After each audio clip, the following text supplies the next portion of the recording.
Nous devons résister à la crainte.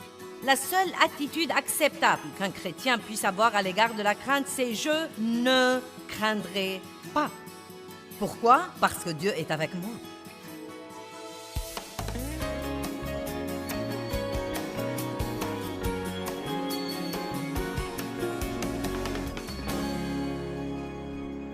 Et la seule solution à la crainte, c'est la foi et la connaissance de l'amour de Dieu pour nous individuellement.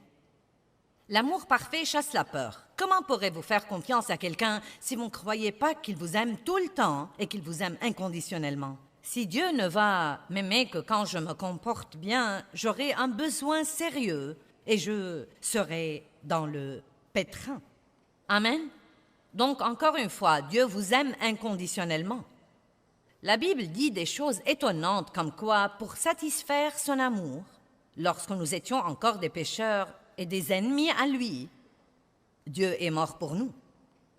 Et s'il était prêt à envoyer son Fils unique, combien plus il nous donnera libéralement toutes les autres choses dont nous avons besoin. Dieu nous aime beaucoup et il a un bon plan pour notre vie et il ne veut pas que nous soyons tourmentés par la crainte. Non seulement il ne veut pas que nous soyons tourmentés par la crainte, mais encore il ne veut pas que la crainte entrave notre destinée. Chaque fois que nous essayons d'aller de l'avant ou de faire des progrès, Satan nous offre toujours la crainte pour nous faire régresser. Amen. Donc la crainte numéro 1 dont je veux vous parler, c'est la crainte du mal ou la crainte des ennuis. Personne n'aime avoir des ennuis. Et à l'instant où nous les voyons venir, nous disons normalement « Oh non, pas encore !» Et tout de suite, l'effroi s'installe. Regardons le psaume 27, 13 et 14.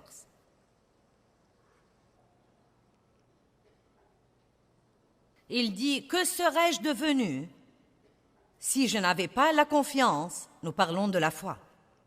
Si je n'avais pas la confiance que je verrais la bonté du Seigneur dans la terre des vivants. C'est merveilleux de parler des bonnes choses que nous aurons quand nous irons au ciel, mais nous savons tous que nous aimerions en avoir une partie dès à présent.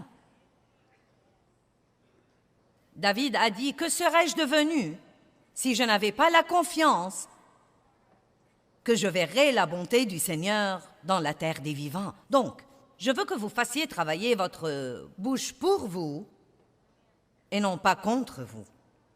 Je veux que votre bouche s'accorde avec ce que dit la parole de Dieu et d'arrêter de s'accorder avec l'ennemi qui chuchote des mensonges à votre pensée comme « Rien de bon ne m'arrive jamais. Chaque fois que je gagne un peu d'argent, je le perds. Pourquoi rien de bon ne m'arrive jamais ?» Au lieu de dire ce genre de choses, je veux vous encourager à dire tous les jours « Je crois que quelque chose de bon va m'arriver à moi aujourd'hui. Je crois. Libérez votre foi. Nous avons tous la foi, d'après Romains 12, 3. Ce verset dit « À chacun est départie une mesure de foi. » Nous avons la foi, mais beaucoup de gens l'ont seulement, ils ne l'utilisent pas.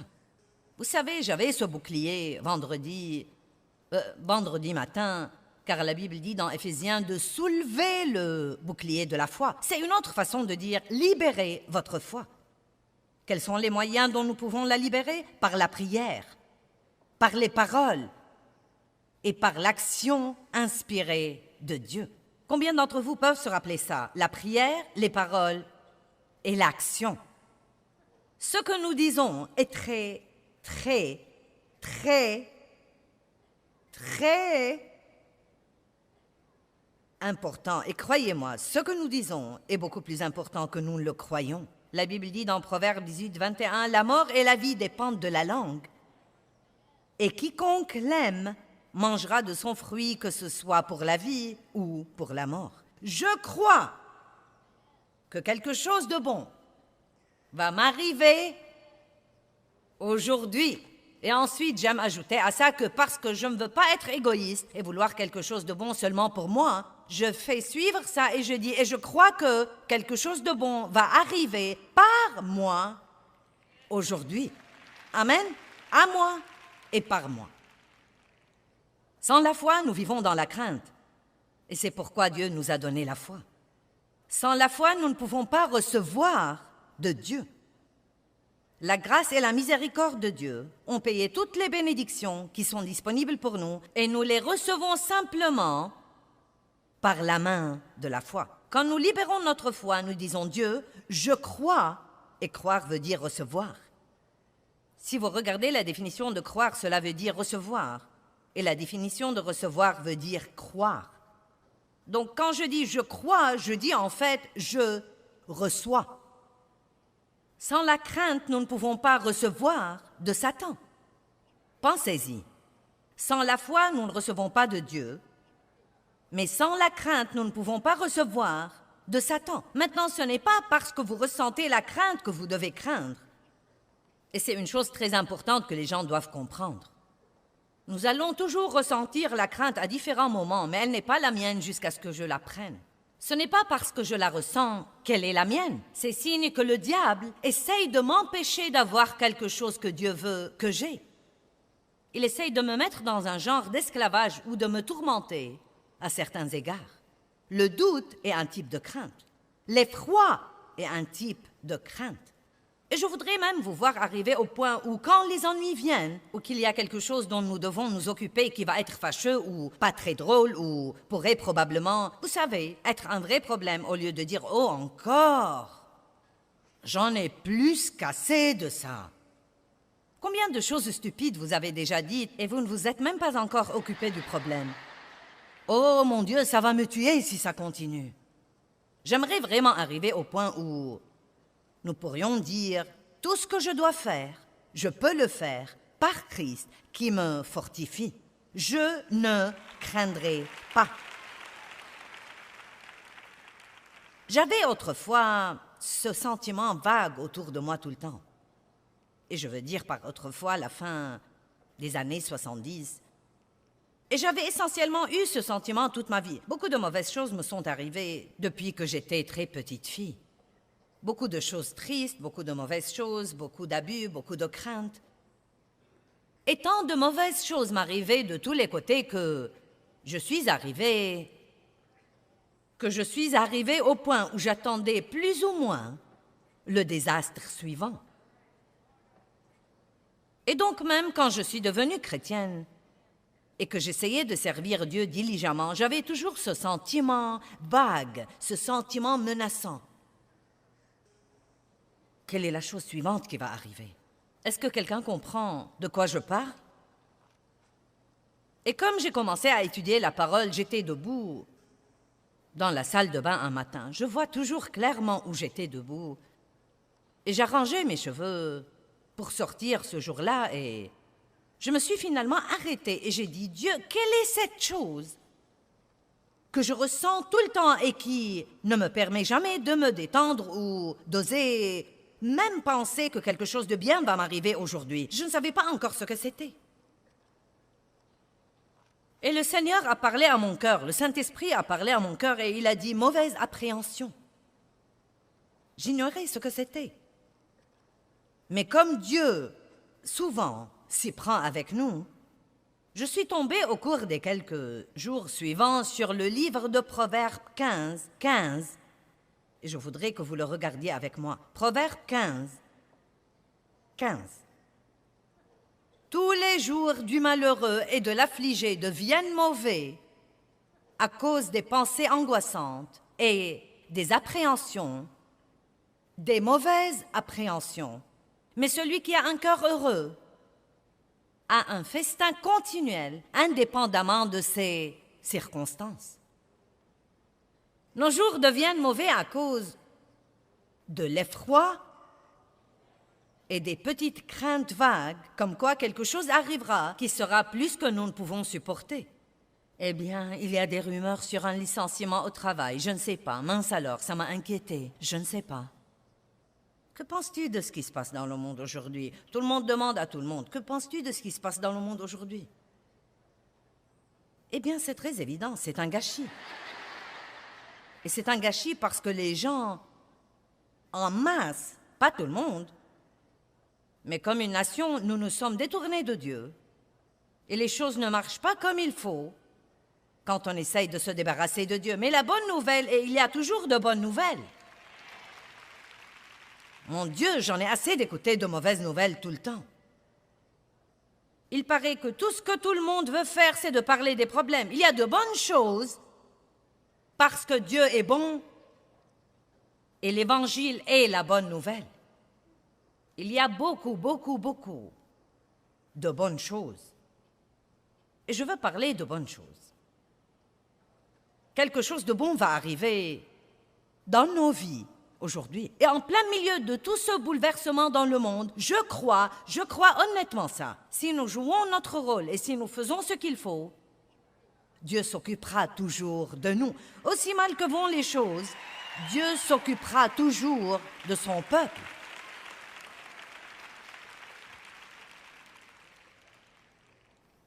Et c'est ce que nous devons regarder. Les mauvaises appréhensions. Nos jours deviennent mauvais à cause des pensées angoissantes et des mauvaises appréhensions. Donc, au lieu d'attendre de voir ce que sera le problème suivant, pourquoi ne pas prendre l'attitude d'attendre de voir ce que sera la bénédiction suivante? Levez-vous avec enthousiasme. J'ai hâte de voir ce que Dieu va faire pour moi aujourd'hui.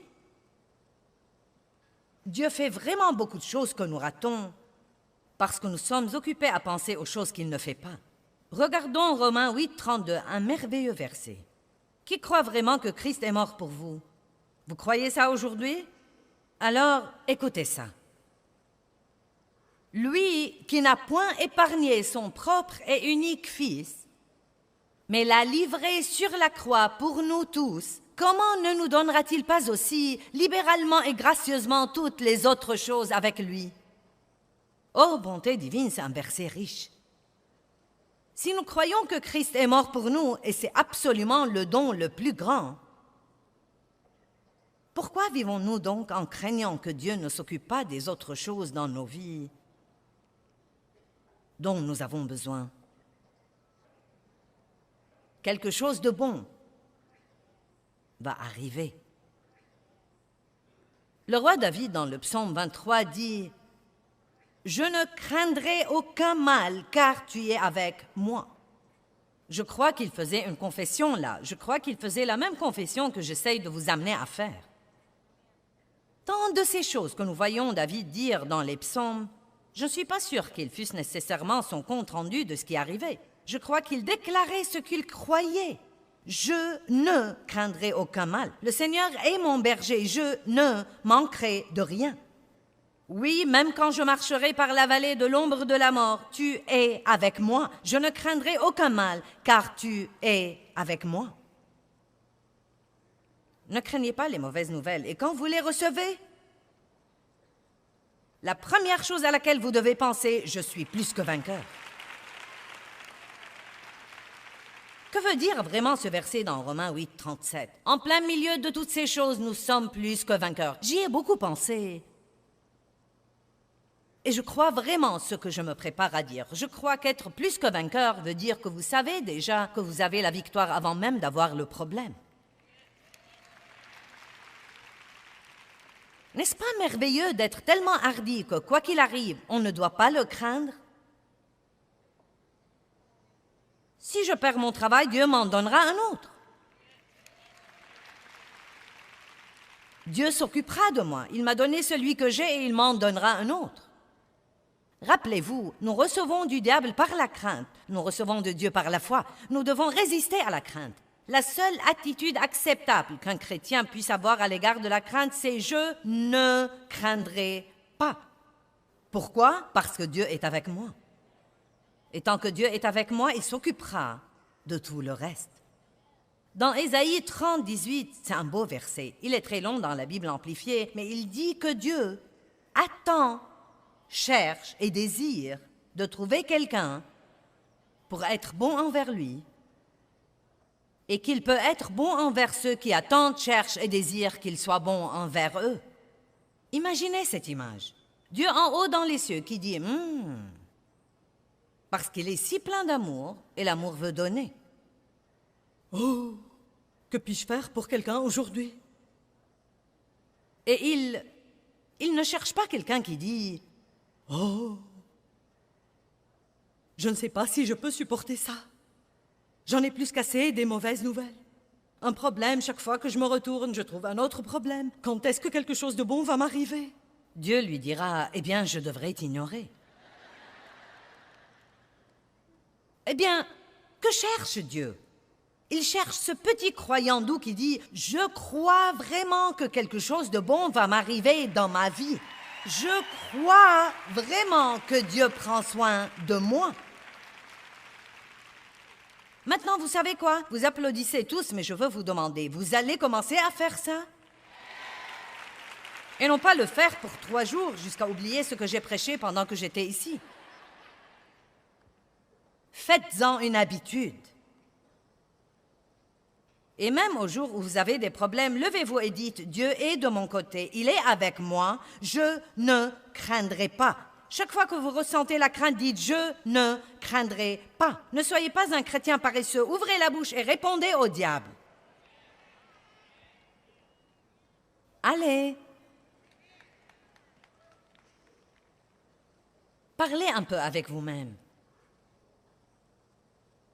Je dois me parler toute seule tout le temps. Je m'occupe en ce moment de quelques trucs qui ne sont pas très agréables.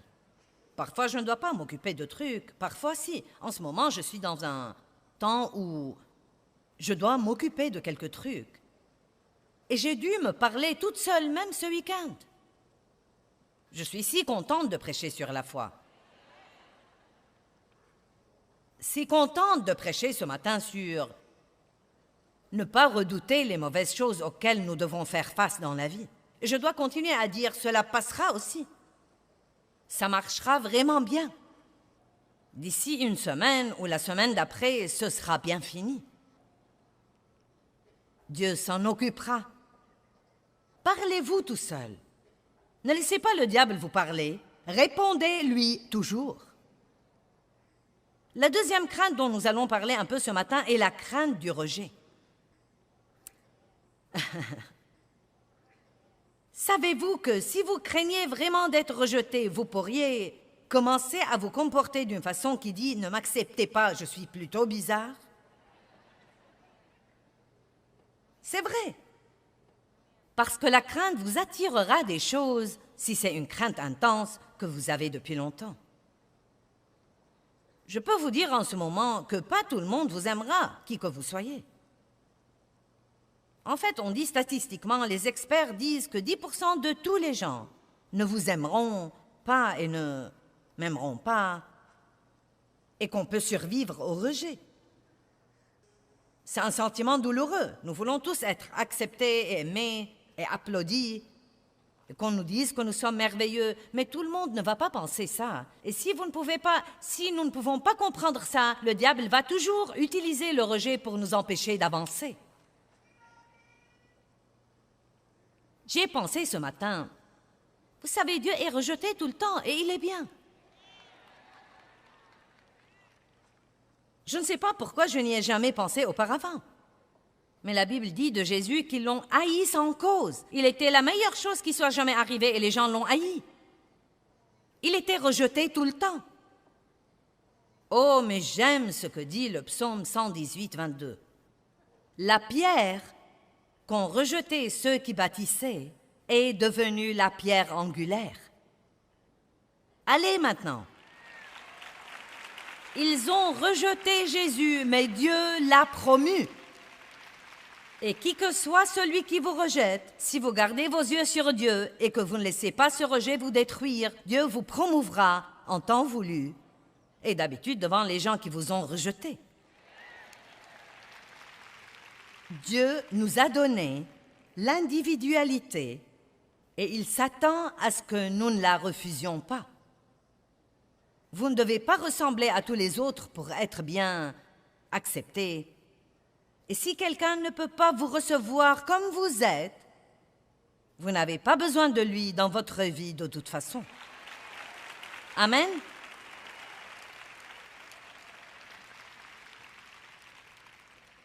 Regardons Luc chapitre 10, versets 10 et 11. Mais dans quelque ville que vous entriez, maintenant Jésus envoie les disciples. Ils ont été formés, mais maintenant il est temps d'aller dans le monde. Mais dans quelque ville que vous entriez et où l'on ne vous recevra pas et ne vous acceptera pas. Donc il ne leur a pas dit « tout le monde va aimer votre message ». Parfois, quand nous essayons d'aider les gens, nous ne comprenons pas pourquoi ils ne veulent pas de notre aide.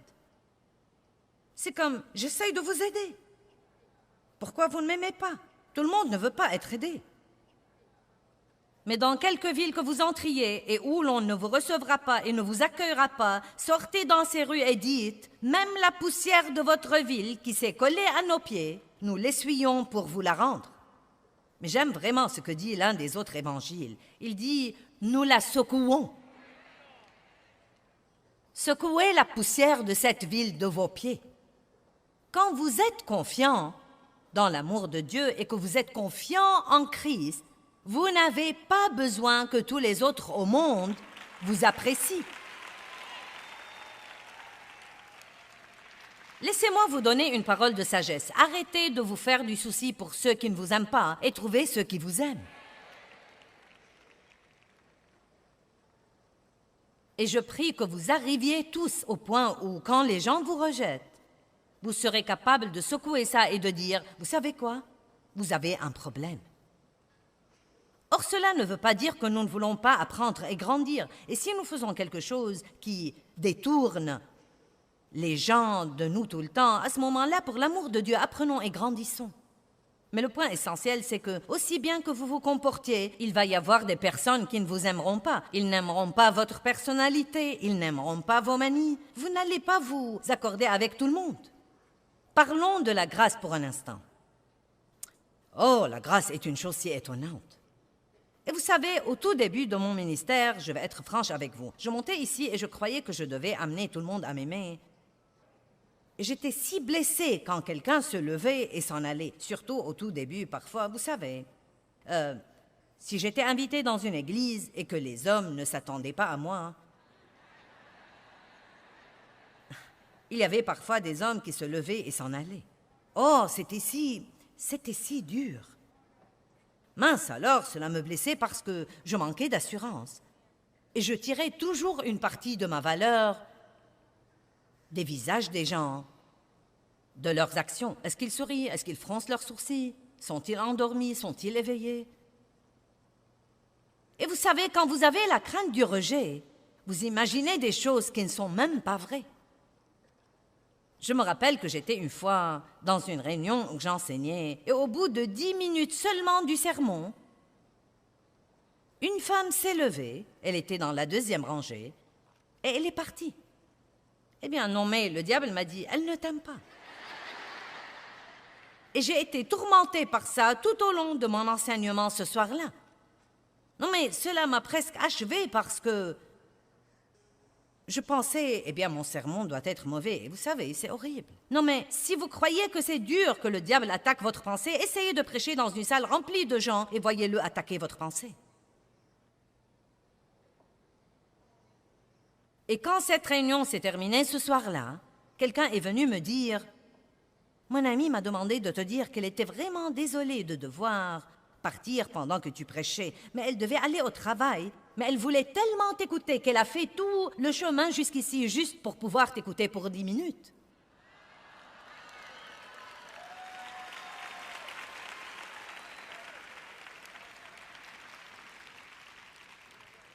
Maintenant, quand les gens s'en vont, je dis « Je suis contente que vous soyez venus et restés aussi longtemps que vous êtes restés. » Tout dépend de notre pensée et de la façon dont nous décidons de regarder les choses. Croyez-moi, nous prenons les choses très différemment quand nous sommes plus sûrs et quand nous sommes confiants en qui nous sommes en Christ. Et je ne dis pas que le rejet ne fait pas mal si quelqu'un se présente et dit « Tu sais, tu es blablabla, blablabla. » Naturellement, ça va faire mal, mais je veux vous dire que vous pouvez survivre à ça parce que la Bible dit que celui qui vous rejette à vous rejette Jésus aussi. Jésus se sent visé quand les gens nous rejettent. Je ne me tiendrai plus debout ici pour amener tout le monde à m'aimer. Ce n'est pas ce que je fais ici. J'espère en Dieu pour vous amener à m'aimer.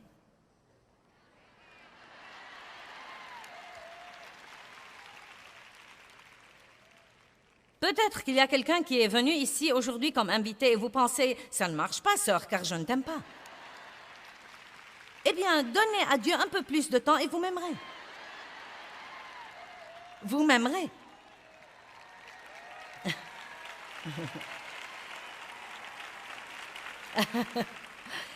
Vous voyez, je suggère que vous priez, Dieu, donne-moi grâce partout où que j'aille aujourd'hui. Dieu, toi, amène les gens à m'aimer, parce que je n'ai pas l'énergie de jouer au plus fin avec les gens. Eh bien, c'est trop de stress de sortir et d'avoir à ne pas être moi.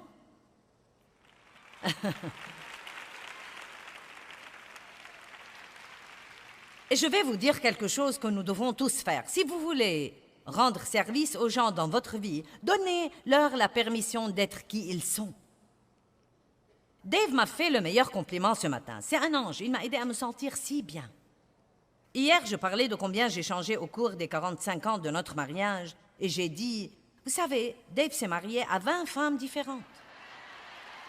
Et il a dit, hier, quand tu as dit ça, j'ai pensé oui, et je les aimais à toutes. Donnons à Dave. Oh!